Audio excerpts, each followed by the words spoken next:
नमस्कार विद्यार्थी मित्रांनो, फोरम MPSC अकॅडमीमध्ये आपलं स्वागत आहे।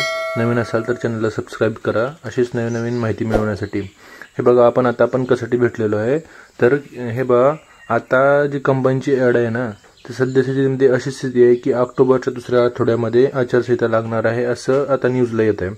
मग ऑक्टोबरच्या दुसऱ्या आठवड्यामध्ये जर आचारसंहिता लागली तर आपली ॲडव्हर्टाइजमेंट कधी येणार आणि ॲडव्हर्टाइजमेंट काय येणार नाही, कारण मागणीपत्र जे आहे ना ते शासनाकडून जाणं गरजेचं आहे। तर PSIचं आणि ग्रुप Cचं हे मागणीपत्र न गेल्यामुळे ॲड पब्लिश केलेली नाही असं आयोगाचं म्हणणं आहे।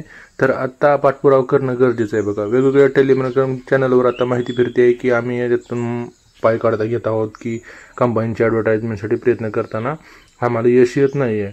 तर ही बेकार गोष्ट आहे बघा, म्हणजे ह्याच्यामध्ये काय होईल आता वर्ष वाया जाणार आहे पोरांचं। कारण आता जर सप्टेंबर चालू आहे, ऑक्टोबर नोव्हेंबर ह्याच्यामध्ये जर मागणीपत्र गेलं नाही तर जानेवारीमध्ये सुद्धा एक्झाम होणार नाही। ॲडच येणार नाही तर एक्झाम कशी होणार आहे। तर सर्वांनी प्रयत्न करणं गरजेचं आहे।